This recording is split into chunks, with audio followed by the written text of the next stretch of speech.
자, 어제 이어서 어제 우리가 후반부에 가설 유형에 대해서 좀 얘기를 했습니다. 그래서 가설 유형과 관련해서 먼저 봤던 게 잠재 변수와 관찰 변수에 대해서 얘기를 했죠. 잠재 변수라는 거는 이 레이턴트라는 게 뭔가요? 여러분 이렇게 보면은 표면에 이렇게 보이는 거는 레이턴트라는 말을 안 쓰죠. 잠재되어 있다 이런 말 안 쓰잖아요. 여러분 빙산의 일각이다 그럴 때 어떤가요? 보이는 부분은 눈에 이렇게 보이는 거는 해수면에 이렇게 솟아있는 그만 보이죠. 근데 실제 빙산은 이거에 최소한 10배, 20배 이상 된다고 하죠. 자, 이 눈에 우리가 보이는 거는 저희 관찰 변수라고 할 수 있어요. 그러면 눈에 보이지 않는다고 해서 이게 없냐? 눈에 보이지 않는다고 빙산의 밑부분이 없는 건 아니죠. 다만 우리가 눈으로 관찰할 수 없을 뿐이죠. 그래서 그러면 이 보이지 않는 부분, 이거를 어떻게 관찰을 하느냐? 자, 요거를 보이는 부분을 가지고서 이거를 어느 정도 가늠해 볼 수 있는 거죠. 자, 이것도 마찬가지라는 거예요. 잠재 변수라는 거는 눈에 이렇게 보이진 않아요. 성적, 지능, 자, 이런 거 굉장히 추상적이죠. 단어 자체는. 근데 없냐? 지능이 없냐? 성적이라는 게 없냐? 그건 아니잖아요. 그래서 그거를 측정하기 위해서, 예를 들어 지능을 측정하기 위해서 뭐 IQ 테스트를 한다든지 그런 걸 토대로 결과를 가지고서 그런 관찰 변수를 가지고 잠재 변수를 알 수가 있다는 거죠. 자, 이거는 좀 어제 얘기를 많이 했으니까 자, 여러분이 다시 한번 리뷰를 잠깐 해봤는데 잠재 변수 대표적인 거 지능, 태도, 성적 이런 거는 잠재 변수라고 할 수가 있습니다. 자, 그 다음에 우리가 많이 봤던 게 독립 변수와 종속 변수인데 대개의 경우 독립 변수는 원인에 해당하고 종속 변수는 결과에 해당하는데 대개 독립 변수는 X라는 형태로 이렇게 표현을 이렇게 합니다. 그 다음에 종속 변수는 Y라는 형태로 표현을 많이 해요. 뭐 반드시 이렇게 해야 되는 건 아닌데 이렇게 많이 표현하는 데 있어서 한다는 거죠. 자, 이거는 많이 여러분이 알고 있는 거니까 자, 현실에서는 사회 현상 간의 관계 분석하는 데 있어서 독립 변수, 종속 변수가 확정적으로 돼 있는 건 아니라는 거예요. 연구 대상에 따라서 어떤 경우에는 독립 변수가 될 수도 있고 종속 변수가 될 수도 있다는 거예요. 자, 그리고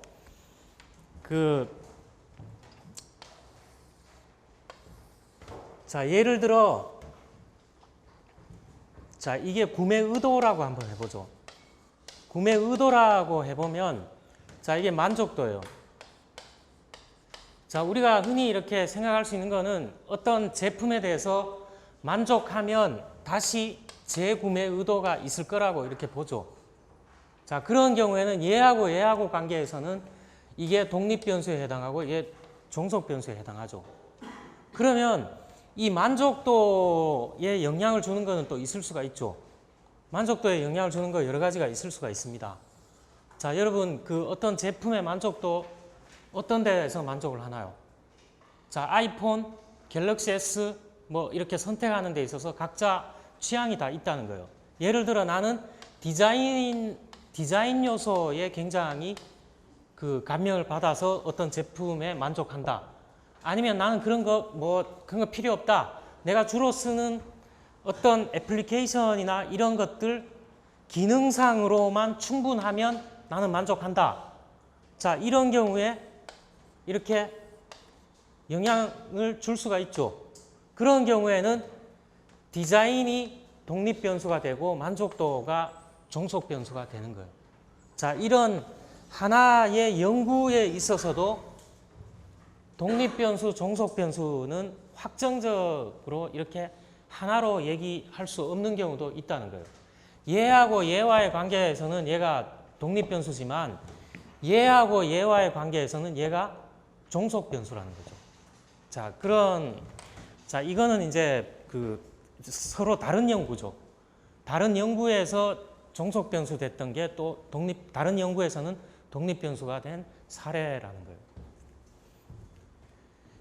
자, 오늘 어제 얘기 잠깐 하다가 조금 구별해야 되는 게, 자, 이 외생변수는 독립변수, 종속변수 이외의 모든 변수는 그냥 외생변수라고 생각하면 됩니다.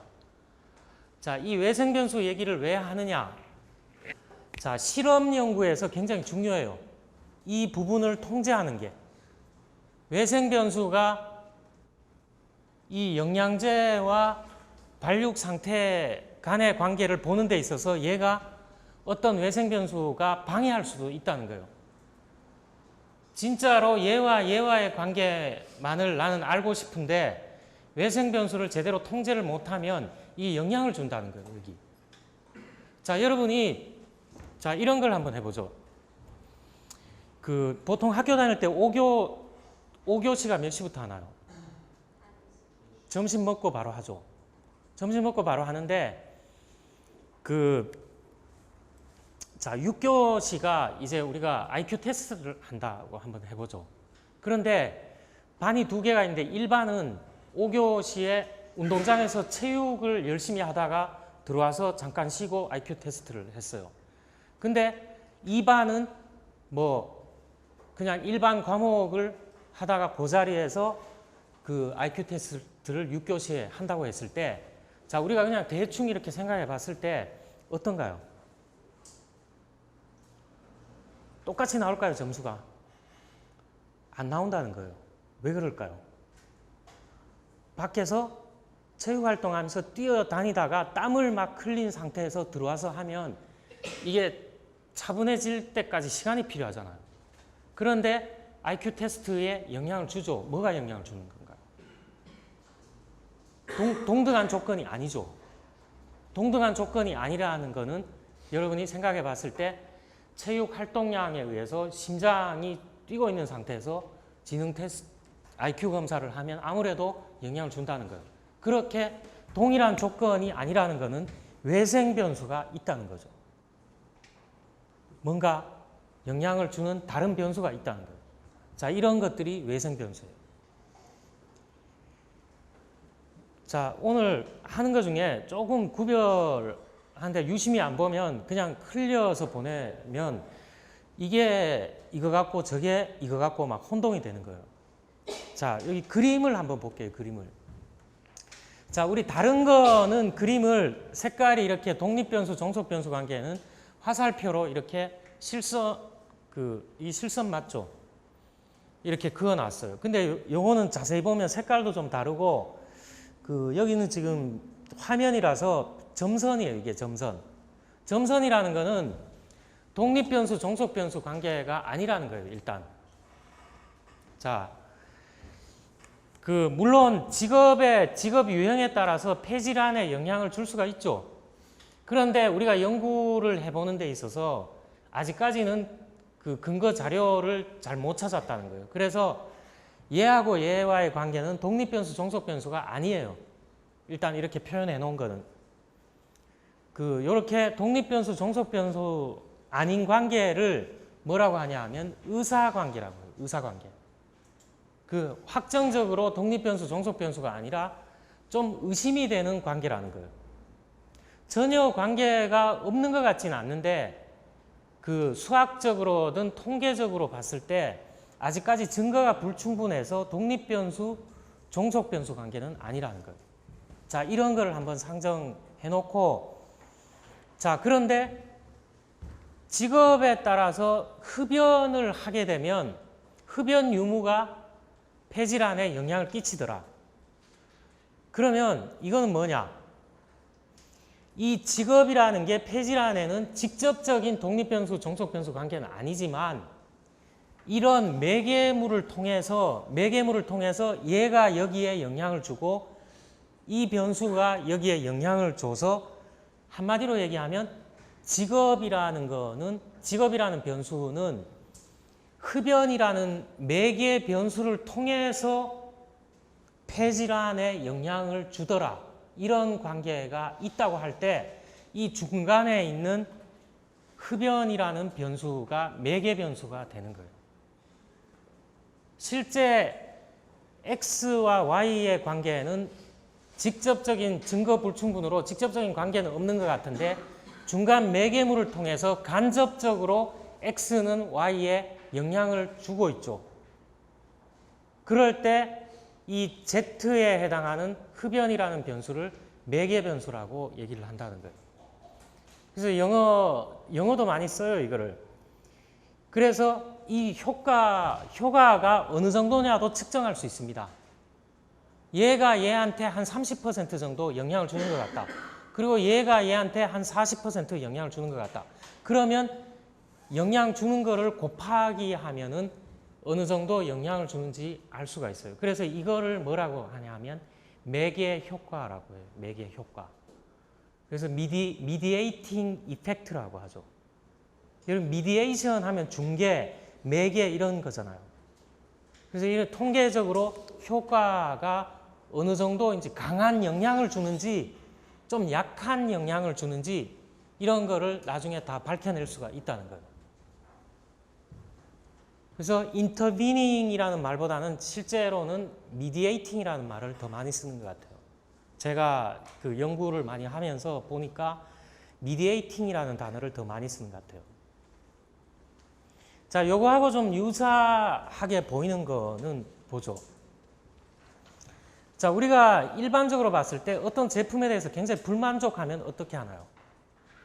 안 쓰죠. 다음번에 구매 안 하잖아요.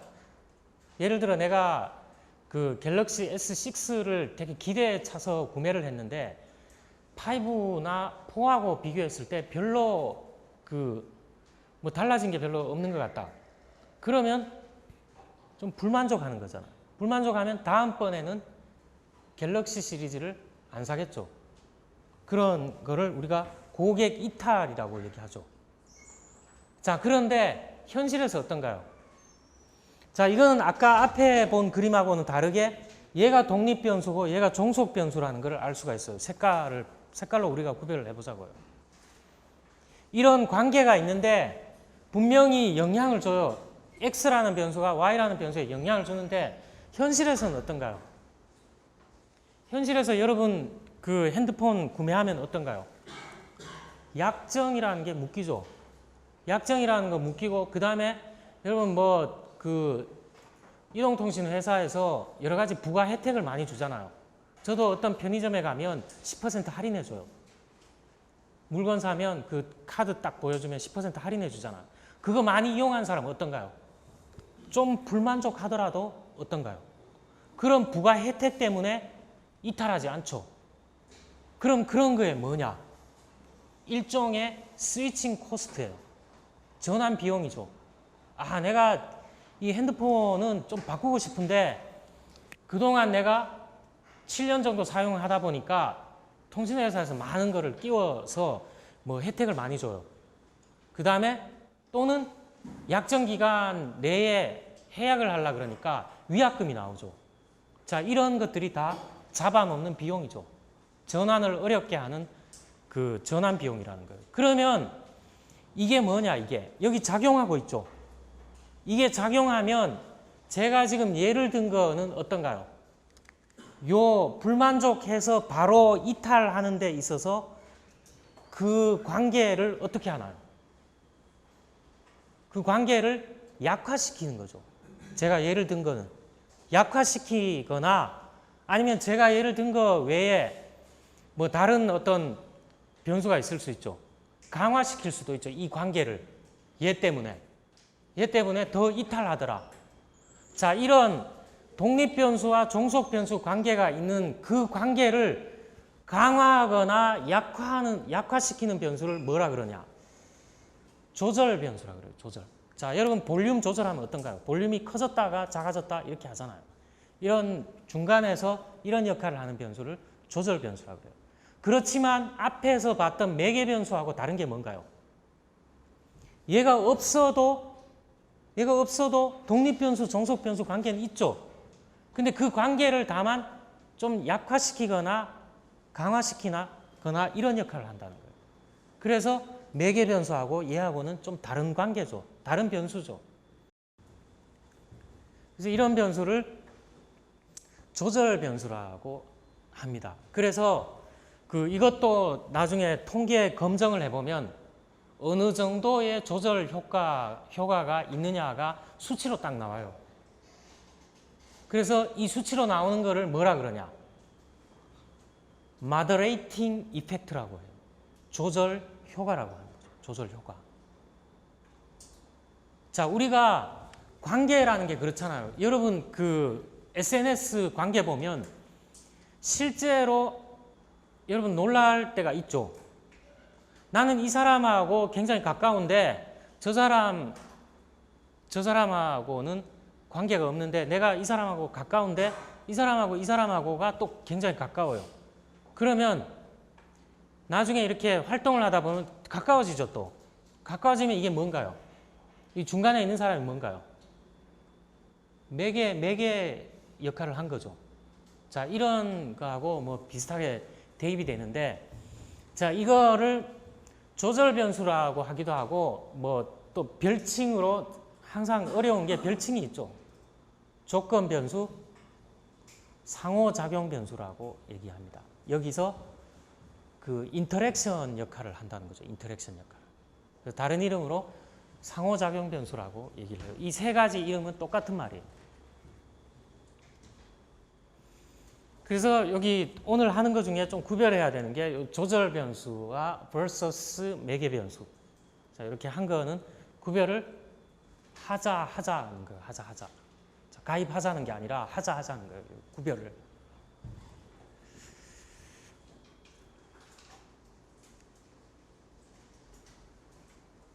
자, 변수가 자꾸 나와서 그런데 변수는 이제 이걸로 이제 마지막이에요. 자, 이산 변수와 연속 변수인데 여러분 다음 달에 이산가족 상봉하기로 합의했죠. 이산이란 말이 뭔가요? 이산이란 말이 뭐죠?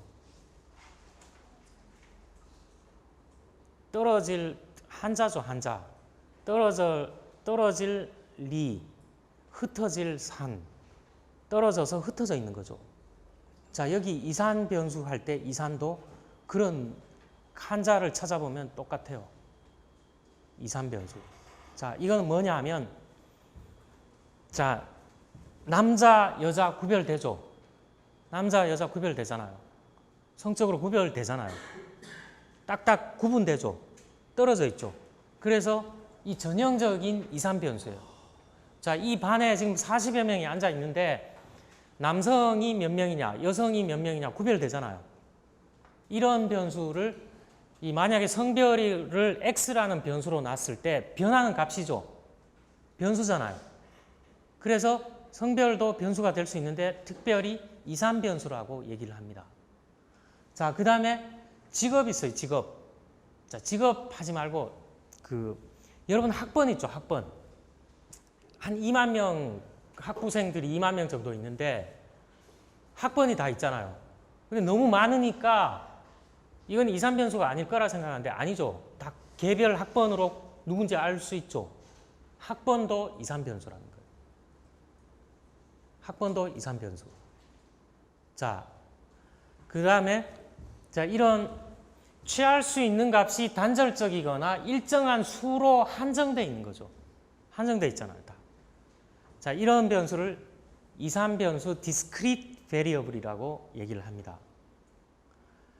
자, 이 이산 변수는 다른 말로 하면 범주형 변수예요. 범주형. 카테고리로 이렇게 구분되는 거죠. 카테고리. 자, 학년 어떨까요? 학년. 학년도 뭐 1학년, 2학년, 3학년, 4학년 있고 특정 학과 보면 5학년까지 있는 학과 있죠. 건축, 계통 이런데. 그것도 이산 변수라고 할 수가 있습니다. 자, 그래서 이런 거를 범주형 변수다, 그 유목 변수라 그러는데 이건 옛날에 이제 번역하는 사람이 이렇게 번역했는데 좀 어려운 용어죠. 유목 변수라는. 카테고리형 변수라고 할 수가 있습니다. 자, 그거하고 좀 구별되는 게 연속 변수입니다. 연속적인 값이 의미를 가지는 변수예요. 자, 체중 어떤가요? 재보면 그 때로는 뭐 굉장히 0. 몇 킬로 뭐 이걸로도 흥분할 수도 있는데, 자, 체중 70kg, 70.1kg, 뭐 70.2kg 이 사이에도 많이 있죠. 자, 이 쭉 연속돼 있어요. 자, 이런 거는 연속 변수라고 얘기를 합니다. 자, 여기서 마지막에 이제 이런 표현을 썼어요. 가능하다면 연속 변수로 측정하는 게 자료 수집 후에 다양한 통계 분석에 유리하다 그랬는데, 자, 이걸 한번 볼게요. 자, 우리가 성별을 우리 클래스에 있는 성별을 했을 때, 자, 남자를 뭐 여학생을 0으로 놓고 남학생을 1로 놨다. 그렇게 조사를 했더니만, 자, 여학생이 뭐 15명이 나왔고 남학생이 25명이 나왔다. 자, 그러면 이거 조사를 해보면 다 더하면 뭘까요, 이거? 자, 이거 이렇게 하면 좀 그러니까 1, 2로 해보죠. 자, 15명은 다 수가 1로 부여가 됐죠. 1로. 그래서 1로 다 해서 더하면 뭐가 나올까요? 15가 나왔어요. 자, 남학생은 25명이 나왔는데 다 더하면 뭐가 나올까요? 50이 나왔어요. 그럼 이거 평균 내면 뭐가 될까요? 평균 내면 7.5가 나왔어요. 자, 이거 평균 내면 뭐가 나올까요? 25가 나오겠죠. 그럼 이 숫자가 의미가 있는 숫자인가요? 의미가 있어요, 이 숫자가. 의미가 없죠. 의미가 없어요. 그래서 2, 3변수인 경우는 다 의미가 없다는 건 아니고 약간 유형에 따라 다른데, 대개의 경우에 사칙 연산 해봐야 뭔가요? 사칙 연산 해봐야 의미가 없는 숫자예요. 의미가 없다는 거죠. 그런데 예를 들어 체중 얘기했는데 체중은 어떤가요? 자, 여기 한 40명 있는데 체중 평균 내면 어떻게 될까요? 뭐 모르지만 뭐 예를 들어 한 65kg가 나왔다. 이거 평균값이 의미가 있나요, 없나요? 이거는 의미가 있죠, 의미가. 사칙 연산이 의미가 있죠. 더하고 빼고 곱하고 나누고가 이게 의미가 있어요. 의미 있는 숫자예요, 이게. 자, 이 말은 무슨 말이냐? 2, 3변수로 측정을 하게 되면 줄 수 있는 정보가 별로 없다는 거예요. 줄 수 있는 정보가. 자, 단지 남학생이 맞냐 여학생이 맞냐 이 정도만 알 수 있죠. 그 전혀 정보가 없는 건 아니고 정보 양이 제한돼 있잖아요. 자, 그런데 여러분이 그 체중은 이렇게 해서 그 연속 변수로 측정했다 그러면 이거를 평균이 이렇게 65kg가 나왔다 그러면 부류를 이렇게 나눌 수가 있죠. 좀 체중이 무거운 사람, 중간에 있는 사람, 가벼운 사람. 자, 평균이 65kg니까 65kg에서 한 플러스 마이너스 뭐 3kg 정도씩 해서 여기에 들어가는 사람은 중간 정도의 몸무게를 가지고 있는 사람이다. 이거 이상인 사람은 무거운 사람이다. 이거 이하인 사람은 가벼운 사람이다. 이렇게 전환할 수가 있나요, 없나요? 그러니까 이 관계가 뭐냐 하면 2, 3변수로 측정한 거와 연속 변수로 측정한 거는 어떤 관계가 있나요? 이 연속 변수로 측정한 게 정보 양이 많죠. 훨씬. 그래서 연속 변수로 측정한 거는 2, 3변수로 변환이 될까요? 안 될까요? 변환이 될 수 있죠. 지금 무거우냐, 중간이냐, 가벼우냐 이렇게 전환이 될 수가 있어요. 그런데 2, 3변수로 측정한 거 남자냐, 여자냐 이거는 연속 변수로 전환이 될 수 있나요? 없나요? 전환이 안 되죠. 적은 정보 양을 가지고 많은 정보 양으로 전환했다 그러면 그거는 조작이거나 어거지죠. 조작이거나 어거지잖아요. 근데 많은 정보를 가진 자료는 간단한 형태로 전환이 될 수가 있죠. 자, 이거는 지금 여러분이 제가 요 정도만 얘기하는 게 바로 다음 장에 측정이라는 문제에 나와요. 측정이라는 문제. 측정 도구, 측정 수준을 어느 정도까지 했냐. 측정 수준을 어느 정도까지 했느냐가 이거하고 연결이 되는 거예요. 그래서 이제 일단 부분적으로 좀 얘기를 했고 이 말이 그런 의미를 가지고 있습니다. 가능하다면 많은 정보를 가진 연속 변수로 측정하는 게 자료 수집 후에 분석하는 데 유리하다는 거죠. 정보 양이 많으니까. 그렇다고 해서 모든 자료가 연속 변수로 측정이 가능한 건 아니죠. 자, 성별, 학번 이런 게 연속 변수로 측정 불가능한 것들도 있어요. 그런데 측정하는 데 있어서 어떤 편의성 때문에 이렇게 쉽게 하기 위해서 이렇게 하지는 말자는 거죠. 정보 양이 얼마 없으니까. 자, 여기 모수 통계 기법, 비모수 통계 기법 나오는데 이거는 지금 얘기하더라도 여러분 좀 이해가 좀 필요하기 때문에 나중에 나올 때 얘기를 하도록 하겠습니다.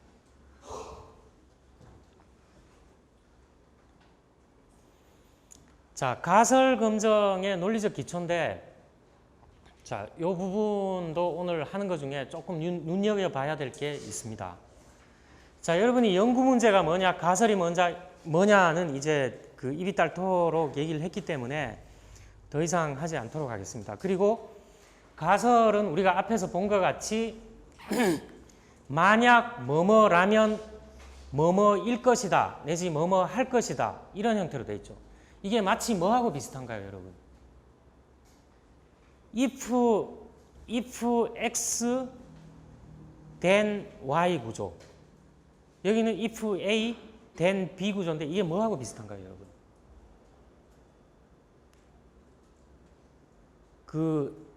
플로우 차트나 컴퓨터 다이어그램 이런 거하고 비슷하죠. 기본적인 로직이. 자, 그거하고 비슷한데 자, 그러면 우리가 가설이 설정됐다고 봤을 때 가설 검정 대상은 뭐냐 그러면. 자, 그걸 한번 보도록 하죠. 자, 우리 앞에서 압구정동, 대치동 엄마들이 여러 가지 자기들 그런 걸 포기하고 자녀 교육에 올인한다. 이게 외신을 타고 신문에 AP라든가 이런 데 나온 사례를 봤어요. 그래서 학력에 따른 소득의 차이가 있을까? 그런 것 때문에 이 교육열이 높아질 수가 있죠. 자, 이거는 연구 문제예요. 아니면 왜 자녀 교육을 자기 인생도 중요한데 어느 정도 포기하고 다니던 직장도 포기하고 재산도 어느 정도를 쏟아붓느냐. 자, 이거는 의문문 형태 내지 해결되지 않은 이슈죠, 이슈. 연구 문제예요. 자, 그래서 가설을 4가지 형태로 이 비슷한 내용인데 한번 보도록 하죠. 교육 연수는 연소득에 영향을 줄 것이다. 말로 풀어놨죠. 자, 이거를 살짝 뒤집으면 어떻게 되나요? 연소득에 영향을 주지 않을 것이다. 이렇게 뒤집어 놨어요. 부정문 형태죠, 이거. 자, 이번에는 대졸 이상자 연평균 소득이 대졸 이하자 연평균 소득보다 자, 이게 이하냐 미만이냐 이건 여러분이 그냥 중요한 게 아니니까 엄밀하게는 얘기 안 할게요. 자, 이거보다는 더 클 거다. 이렇게 사람들이 기대를 하고 있죠. 자, 여기에는 수학적인 부호가 들어가 있죠. 크다라는. 자, 이거를 뒤집은 형태가 뭘까요? 뒤집은 형태는 차이가 없을 것이다도 되고 대졸 이하자 연평균 소득이 이거보다 크지는 않을 거 아니에요. 크지는 않고 비슷하다고 보는 거죠. 자, 이걸 좀 뒤집은 형태예요. 자, 이 네 가지 가설 형태가 있는데 우리가 검증하는 대상은 어떤 거를 A, B, C, D 중에서 어떤 거를 대상으로 해야 될까요?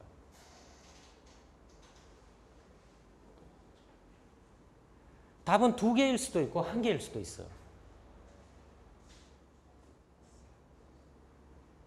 여러분 예전에 귀무가설, 대립가설 이런 용어 들어봤죠? 아니면 연가설, 연구가설 이런 용어 들어봤나요? 자, 답은 일단은 2개를 고르라 그러면 B하고 D예요. 그런데 좀 더 통계학에 맞게 검증 대상 가설을 고르라 그러면 D라고, 한 개만 고르라 그러면 D라고 할 수 있어요. 왜냐하면 이 수학적 부호로 이렇게 해놓으면 나중에 분석하는데 논란이 없죠. 그래서 D 가설을 기준으로 가설 검증의 스타트를 하는 거예요.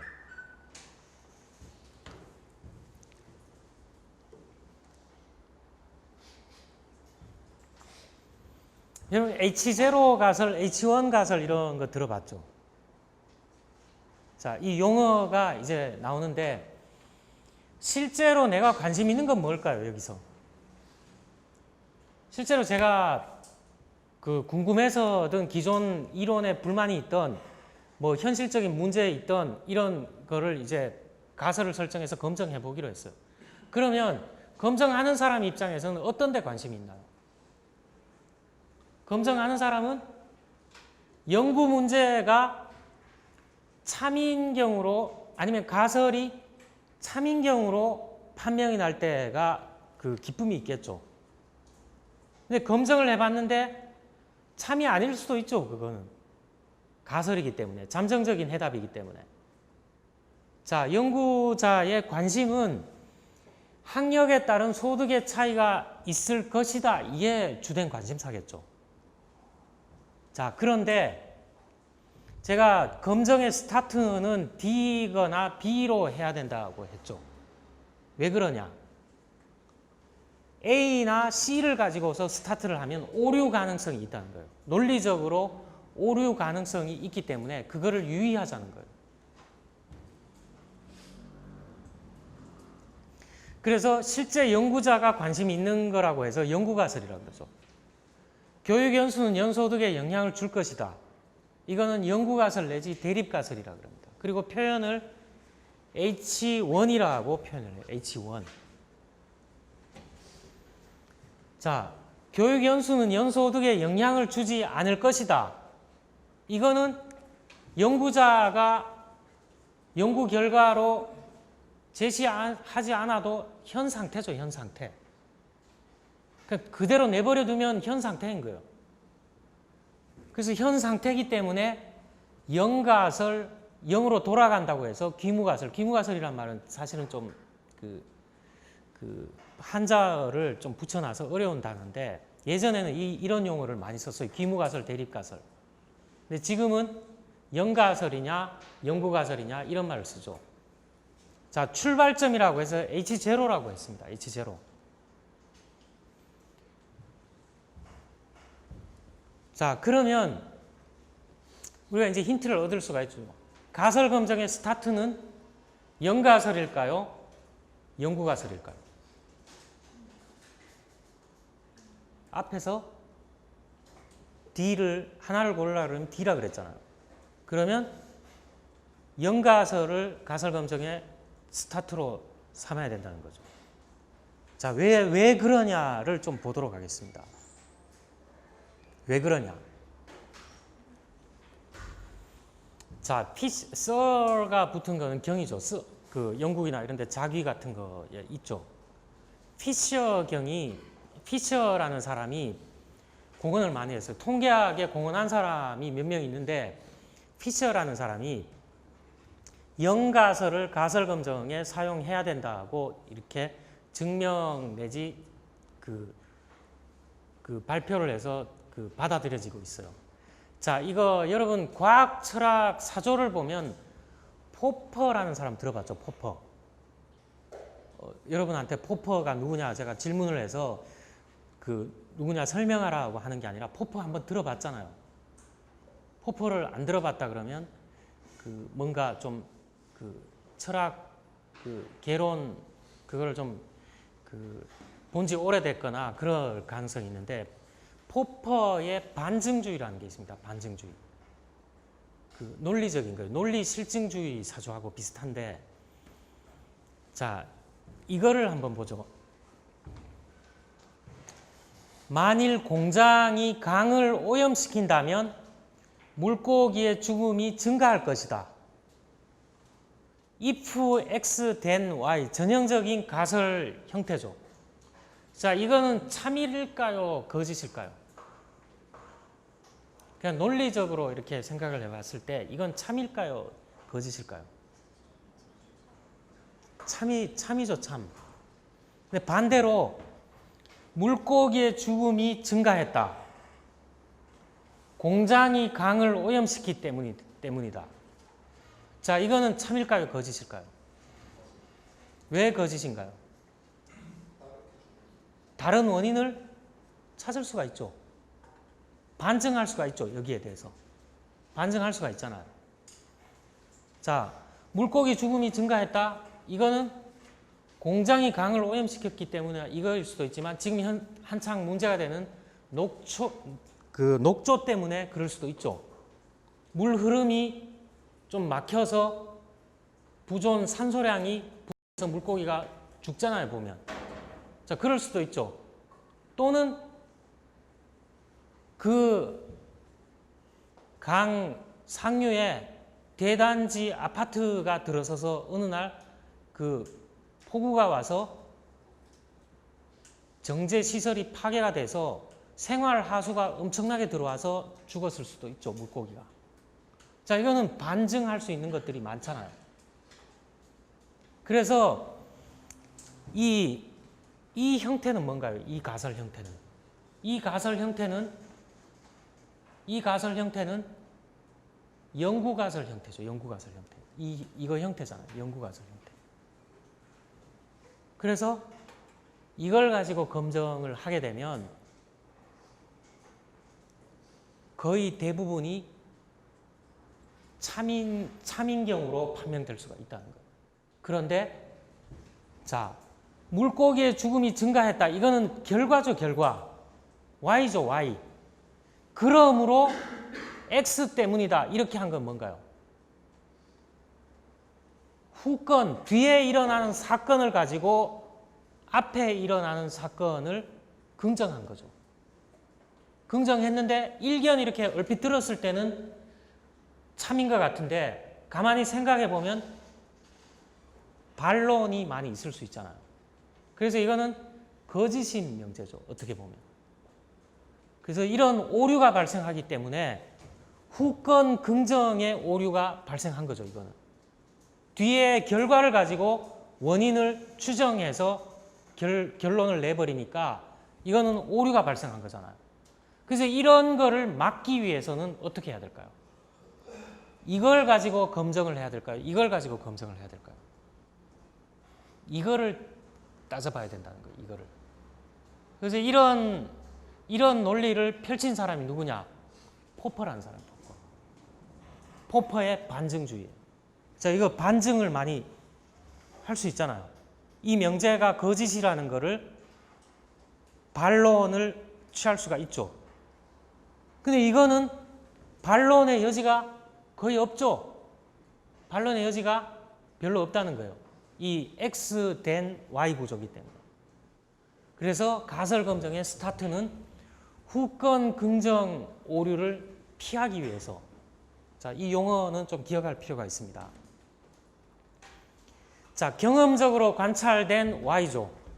Y는 X가 아닌 다른 요인의 영향에 의한 것일 수도 있기 때문에 개연성이 많이 있죠. 제가 대표적으로 2개만 거론했는데 다른 거일 수도 있죠. 녹조 문제냐, 생활 쓰레기가 확 밀려 들어와서 그러냐? 또 다른 원인도 찾을 수가 있어요. 그래서 이거를 피하기 위해서 가설 검증의 스타트는 영가설을 기준으로 한다는 거예요. 그래서 이 영가설이 만약에 기각됐어요. 영가설이 받아들여지지가 않았어요. 뭐냐?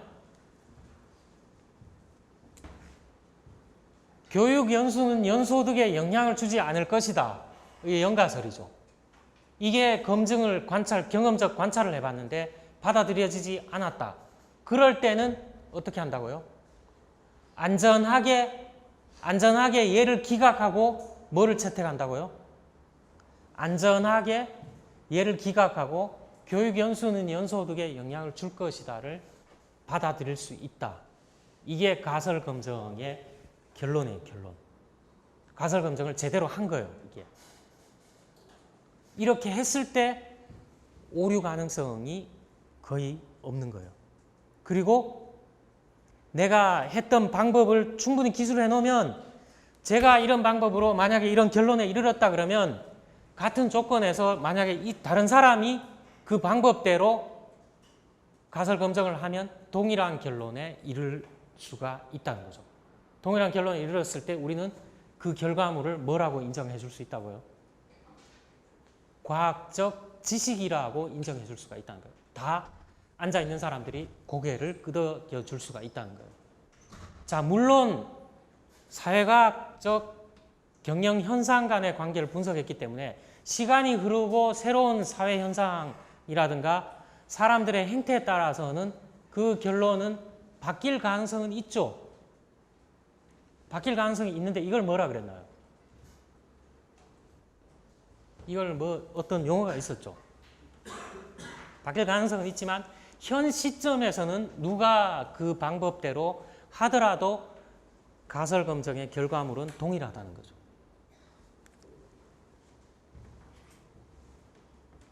여기 있는 거는 그런 의미로 써놓은 겁니다. 논리적 오류를 최소화하기 위해서 연구가설을 기준으로 스타트를 하는 게 아니라 영가설을 기준으로 영가설이 기각되느냐 그러면 안전하게 연구가설을 받아들이는 거고 영가설이 기각되지 않느냐 영가설이 기각되지 않았다 그러면 어떨까요?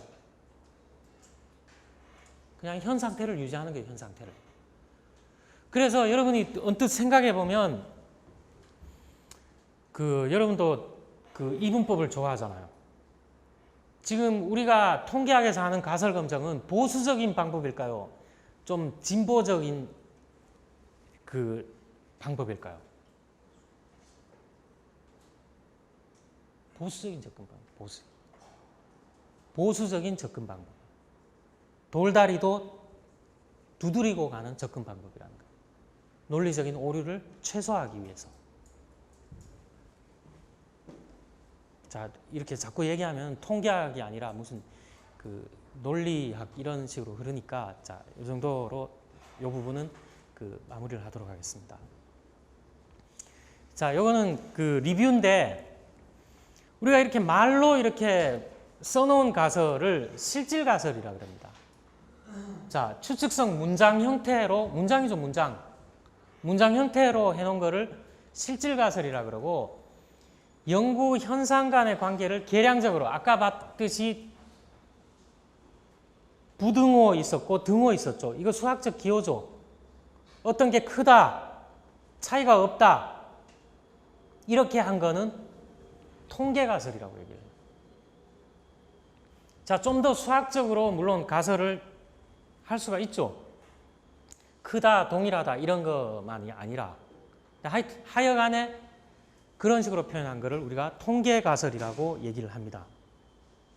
자, 얘는 여러분이 참고를 하면 되겠습니다.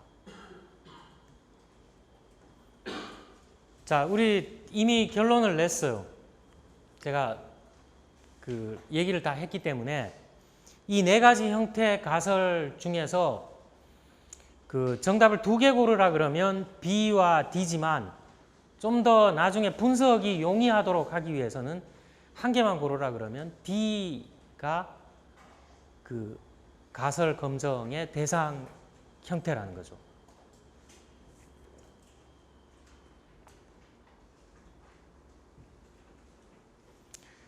자, 그리고 우리가 유의해야 될 게 있는데 이렇게 읽어보면 가설 형태 같아요. 근데 잘 뜯어보면 가설이 아닌 경우가 있어요. 아니면 그 바람직하지 않은 형태로 가설이 설정된 경우가 있죠.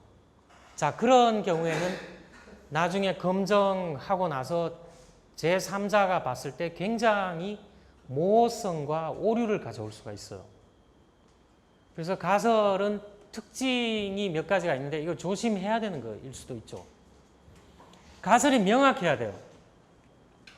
가설을 구성하는 변수를 명확히 정의를 해야 돼요. 여러분, 그 변수 정의와 관련해서 아까 그 어제하고 오늘 좀 한 거 중에 어떤 게 있었나요? 가설 변수를 명확히 정의하라 그랬는데 변수는 우리가 다른 의미로 얘기하면 개념하고 가까운 거죠. 개념. 개념인데 개념이 두 가지가 있었죠. 자, 개념이 두 가지가 아니라 그 개념을 여러분이 국어사전에 찾아보면 어떤 개념에 대해서 매출이다 이런 걸 찾아봤다. 그러면 정의가 있죠. 정의가. 근데 그 정의를 어떻게 해놨던가요? 보통. 다른 개념을 가져다가 그걸 설명해 놨죠. 그래서 이거를 개념적 정의라고 하는 게 있어요. 개념적 정의가 있고 그 다음에 내가 이 연구에서 매출이라는 거를 나는 1년 동안에 발생한 제품과 서비스의 어떤 그거를 나는 매출이라고 정의한다. 그렇게 명확하게 정의할 필요가 있다 그랬죠. 그거를 우리가 조작적 정의라고 그랬죠. 자, 이렇게 해줘야 논란의 소지가 없는 거예요. 포함하고 있다는 거죠. 개념적 정의와 조작적 정의를 포함하고 있어요. 가설에는. 그래서 한 문장으로 이렇게 써놓은 게 아무것도 아닌 것 같지만 여러분이 자료를 찬찬히 읽어보면 그 앞단에 그 들어가는 가설에 들어가는 개념에 대한 정의가 나온다는 거예요. 개념적 정의가 나오고 조작적 정의가 나온다는 거예요. 만약에 그게 조작적 정의가 없다. 그럼 그 연구는 타당성이 많이 떨어지는 거예요. 주장이나 구호에 가까운 거죠. 주장이나 구호. 자, 두 번째는 가설이 구체적이어야 됩니다. 현상 간 관계의 방향이라든가 관계 성립 조건 등을 특정해야 돼요. 자, 현상 간의 관계가 이럴 수도 있고 저럴 수도 있다. 이런 문장 형태로 돼 있다 그러면 그거는 검증 단계까지 갈 필요가 없는 거죠. 뭐 이럴 수도 있고 저럴 수도 있다. 그건 가설, 엄밀하게 봐서 가설이 아니라는 거예요. 사람은 죽을 수도 있고 안 죽을 수도 있다. 이거는 가설이 아니죠, 이건. 자, 가설의 검증 가능성이에요. 현재 사용 가능한 방법론을 이용한 진위 검증이 가능해야 되죠. 현재 사용하는 방법으로 진위 판정이 안 된다 그러면 검증을 못 하는 거죠. 자, 이런 것도 있을 수가 있습니다. 자, 당연한 관계에는 가설이 될 수가 없어요. 당연한 관계. 사람은 모두 죽는다. 이거는 참 거짓을 따질 필요가 없죠. 그냥 사실이잖아요, 사실. 사람은 먹지 않고 살 수 있다. 그런가요? 길어봐야 며칠 못 가잖아요. 그래서 이거는 가설이 될 수가 없어요. 가설은 동어 반복을 피해야 돼요. 젊지 않으면 늙을 것이다. 젊지 않으면 늙을 것이다. 이거는 사실은 같은 말이죠.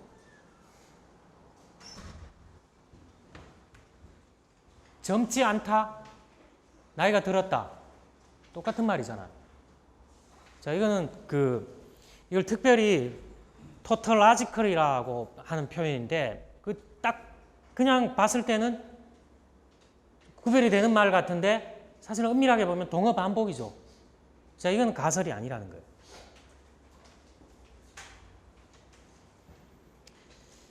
자, 이렇게 해서 우리가 연구 대상, 연구 문제와 가설에 대해서 좀 논의를 해봤어요. 논의를 해봤고, 이 부분에 대해서 여러분이 좀 궁금한 사항이 있나요?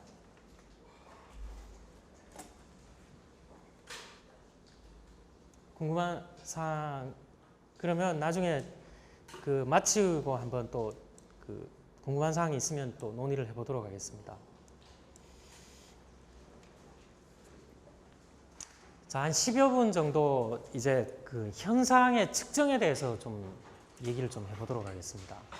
자, 아까 측정 문제 잠깐 언급을 했는데, 자, 한국의 삼성전자, SK텔레콤 이런 회사는 국내 광고비만 진작에 1,000억이 넘었어요. 국내에서 광고만. 근데 국외에서도 하죠. 삼성전자 같은 경우는 슈퍼볼 이런 데도 하잖아요. 그건 뭐 천문학적인 액수죠. 자, 광고하는 이유는 여러분이 마케팅 시간에 좀 본 학생들이 많을 텐데, 광고를 하는 거는 그 회사의 인지도를 높이기 위해서 하는 경우가 많죠.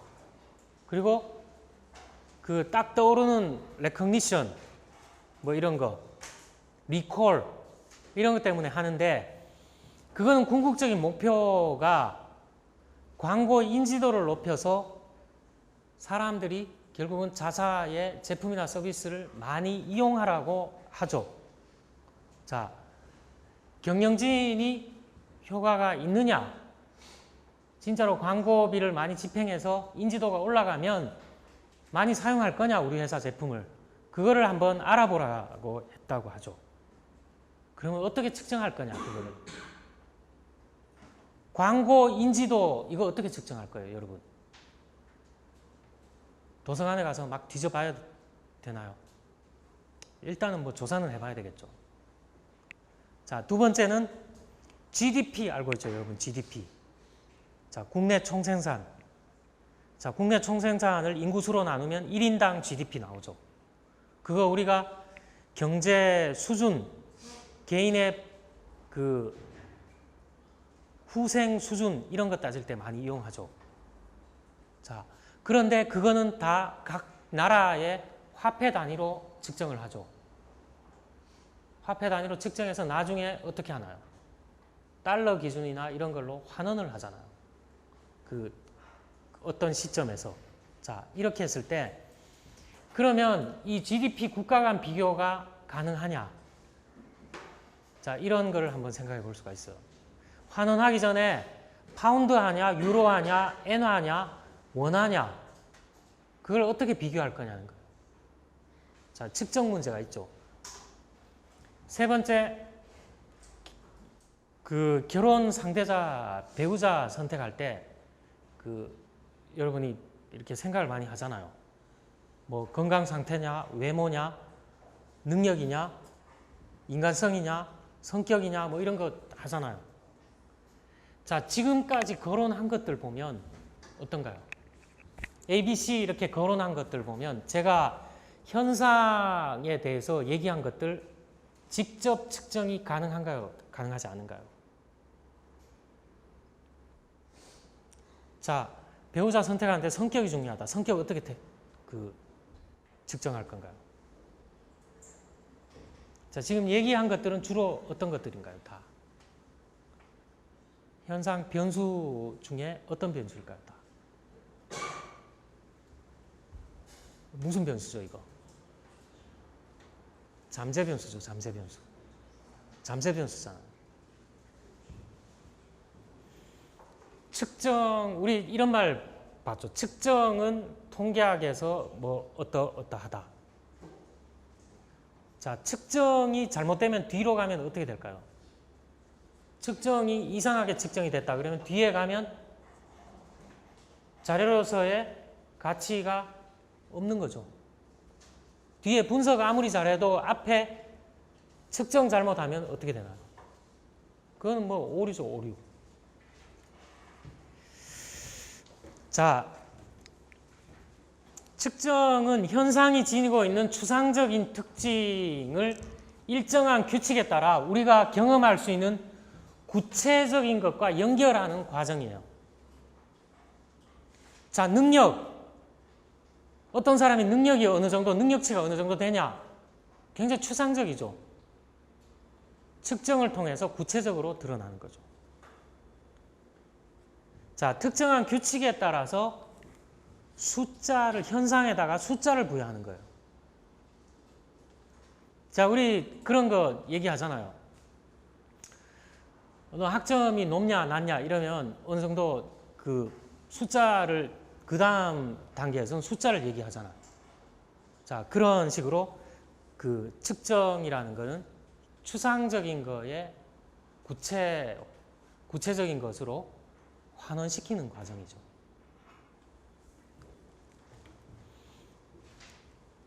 자, 우리가 숫자라는 거하고 수하고는 좀 달라요. 숫자는 아라비아 숫자나 로마자 같은 형태를 가지는 부호를 우리가 숫자라고 얘기해요. 수는 뭐냐? 양적인 의미를 가지고 있는 숫자예요. 그래서 은밀하게는 구별을 하는데 그냥 섞어서 쓰도록 하겠습니다. 자, 측정과 관련해서 직접 측정이 가능한 경우가 있고 간접 측정인 경우가 많죠. 근데 의외로 간접 측정인 경우가 많아요.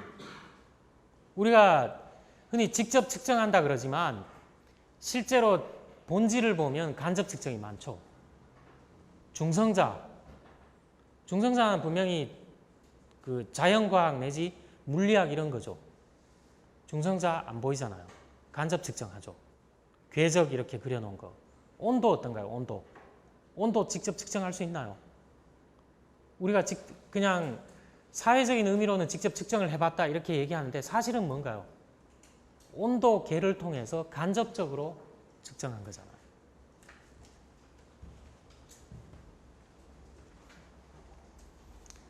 자, 오늘은 측정의 수준의 그 부류를 잠깐 구별을 해보고 한 5분 정도 구별을 해보고 그 마무리를 하도록 하겠습니다. 자, 측정의 수준이라는 얘기가 있습니다. 자, 이거는 일단은 그 좀 어느 정도 구별을 해보고 나서 이 뒷정리가 좀 필요한 사항인데, 자, 명목척도라는 게 있습니다. 명목척도 우리가 한번 봤죠. 명목척도는 현상의 속성에 부여된 수가 속성이 어떤 유형으로 구분되는지만을 알려주는 경우예요. 자, 이 명목척도는 정보 종류 중에서 한 개만 알려줘요. 한 개만. 자, 대표적인 거 남녀. 남녀 어떤가요? 아, 남자냐 여자냐. 카테고리가 어떤 데 들어가느냐만 알려주죠. 정보가. 그 이외에 정보 있나요? 전혀 없죠. 자, 이런 것들 많이 있습니다. 학번도 명목척도로 이루어져 있는 거죠. 자, 여기서 제공하는 정보는 유형만 구분해 주죠. 자, 유형만을 구분해 주고, 그래서 더하고 빼고 곱하고 나누고가 의미가 없어요. 설령 자, 남자는 2번, 여자는 1번 이렇게 숫자를 부여해서 측정을 했다고 하더라도 그거를 더하고 평균 내고 하는 게 의미가 없다는 거예요. 두 번째 유형은 서열척도가 있습니다. 자, 서열척도는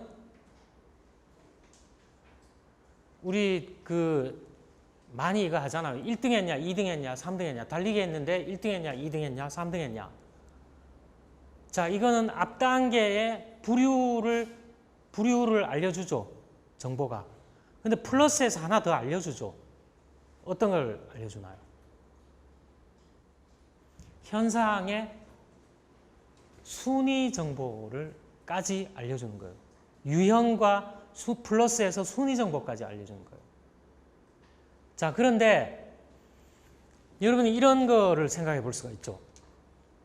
자, 1위를 했냐, 2위를 했냐, 3위를 했냐. 자, 이 차이가 예를 들어 그 1이라는 차이가 있고 이 차이가 1이라는 차이가 있어요. 그럼 이게 같나요, 이게? 이 차이가, 이 크기가 같나요, 이게? 별로 의미가 없죠? 별로 의미가 없잖아요. 그래서 크기 비교는 무의미해요. 그냥 순서만 의미가 있는 거죠, 순서만. 자, 이런 거를 서열척도라고 부릅니다. 어떤 현상을 자로서 재는데 명목척도가 있고 서열척도가 있는 거예요. 자, 이 예는 좀 나중에 보기로 하고, 그 다음에 또 하나 생각할 수 있는 게 등간척도가 있습니다. 등간척도는 뭐냐? 사용되는 수가 집단하고 순위하고 그 다음에 동등 간격이라고 하는 추가적인 정보를 주는 척도예요. 자, 상품 선호도 보죠. 상품 선호도. 상품 선호도 보면, 자, 여기서부터 서열척도하고 등간척도하고 약간 이렇게 생각할 수 있는 소지를 주는데, 상품 선호도, 자, 어떤 응답자한테 제품에 대해서 1점부터 5점까지 점수를 한번 줘봐라 했는데, 이렇게 5점 준 경우도 있고 뭐 4점 준 경우도 있고 2점 준 경우도 있어요. 그 다음에 만족도 조사하는 거. 매우 만족 5점, 약간 만족 4점, 보통 3점. 간격이 있죠, 간격이. 간격이 있는데, 이거는 한편으로 생각해 보면 서열척도가 주는 정보를 포함하고 있죠. 포함하는 데다가 플러스해서 어떤 동등 간격이라는 것을 제공하고 있다는 거예요. 자, 이런 예가 어떤 것들이 있냐? IQ 점수 있습니다. IQ 점수. IQ 점수 130점과 129점, 128점. 간격이 있죠, 간격. 자, 그런 정보를 주는데, 자, 여러분이 오늘 딱 이 얘기를 처음 들은 사람은 이게 이거 갖고 서열척도하고 등간척도하고 무슨 큰 의미가 있냐. 자, 오늘은 생각을 해보는 거예요, 그냥 나름대로 다. 자, 하나 척도가 더 있습니다. 뭐냐? 비율척도라는 거예요, 비율. 자, 앞에서 세 가지 척도가 주는 정보에다가 하나 절대적인 0이라고 하는 정보까지 포함하고 있다는 거예요. 절대적이라는 게 뭐냐? 0이라는 게 없다는 거예요. 없다는 거. 없다는 거. 자, 여러분이 영어 점수를 0점을 받았다. 이거는 점수가 있다는 건가요? 없다는 건가요? 0점이라는 건 점수가 없다는 거죠. 5점이라는 건 어떤 거? 5점. 점수가 5점만큼 있다는 거죠. 자, 그런 절대적인 0이 의미가 있는 정보, 그런 거를 비율척도라고 그럽니다. 자, 여기서 약간 논란이 있는 게, 온도계 0도 있지 않냐, 0도. 온도계 0도는 온도가 없다는 말인가요? 우리가 0도라는 거는 섭씨 기준이죠, 섭씨. 근데 미국이나 이런 데는 화씨 쓰죠.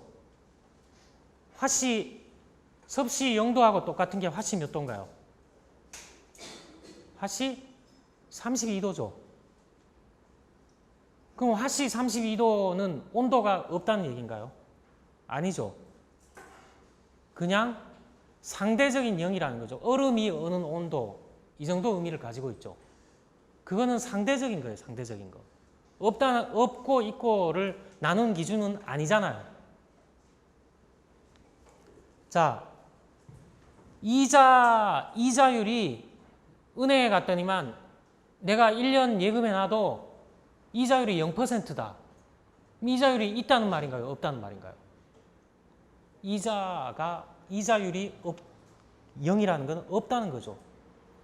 이자율 제로라는 것은 굉장히 큰 의미가 있는 절대적인 정보죠. 자, 이런 것들은 다 뭐라고요? 비율척도라는 거예요.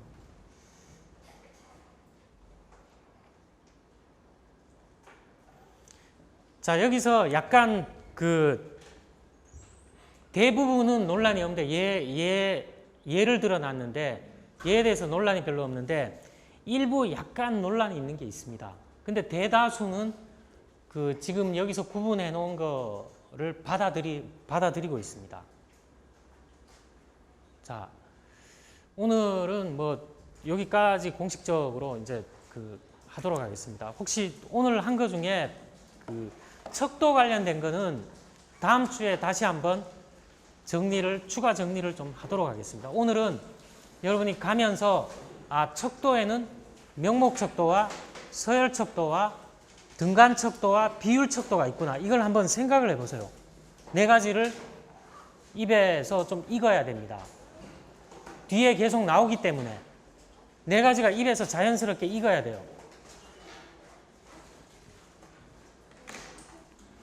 자, 다른 질문 있나요, 혹시?